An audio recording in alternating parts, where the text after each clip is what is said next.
Channel 2 News starts now with breaking news. And that breaking news takes us to one Bills drive where in just the last hour and a half, the Bills have fired head coach Sean McDermott. We have live team coverage right now with sports director John Scott and NFL insider Vic Carucci. Hey, guys.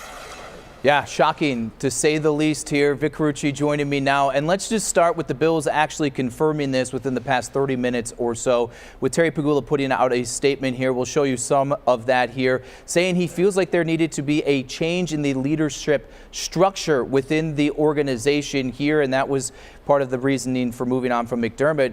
The second part of this, Vic, is one of the more surprising parts. Brandon Beane will remain as the general manager, and he's adding president of football operations to his title, and that including his ability to oversee the coaching staff. Beane will lead the team that will search for the Bills' next head coach. Lot to get to with all of this surprising news here, just a few days after the Bills' season ending in Denver. Vic, let's just start with Sean McDermott getting fired and your thoughts on that decision.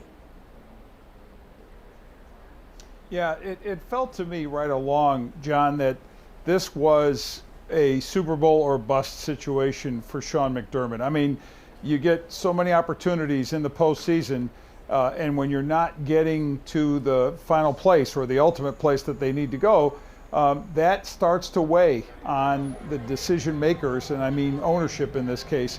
And it felt to me like Sean was carrying the weight of that all year long.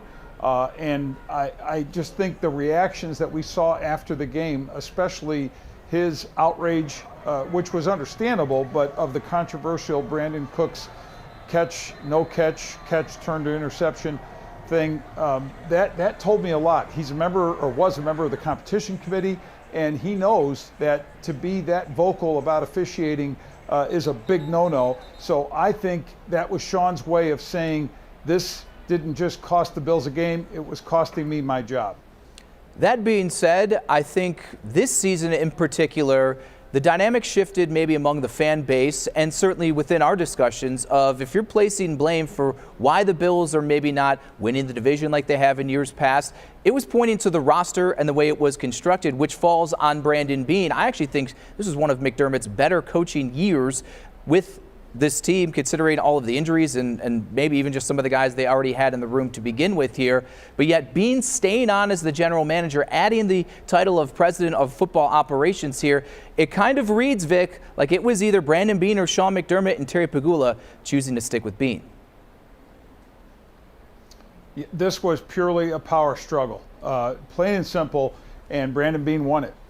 From my understanding, and I've been making a whole lot of calls this morning and in the last, even prior to this, I was hearing that about a month or so ago, there was a sit down with Sean McDermott, Brandon Beane, and Terry Pegula, and Sean was laying out the elements of this team that weren't Super Bowl sufficient, if you will, that wouldn't get them to the Super Bowl. And I don't have the specifics of what he said, but I think it's pretty obvious. Your wide receiver was a question mark, the pass rush, or the lack thereof, a question mark. The defense maybe as a whole had issues. We know how much trouble it was against the run. And I think the general sense of McDermott was, we got to make this better, and Brandon Beane pushed back on that. And my understanding was Beane wasn't happy about what McDermott was saying, nor was Terry Pegula.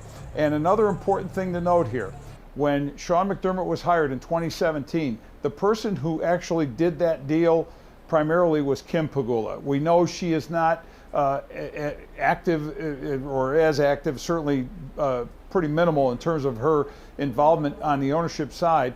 And this is now pretty much all Terry's show, but Terry was not the one who did this deal to bring aboard Sean McDermott, so I think that's notable. Yeah, we are obviously going to continue to wait and see when we hear from Brandon Beane and his thoughts on this. We actually will hear from Josh Allen at some point this week because he did not speak during locker cleanout. I'll just add this. One player that I spoke to on this, he said he thinks the decision is BS. We'll have much more throughout the day, but for now, Kelly, we'll throw it back to you.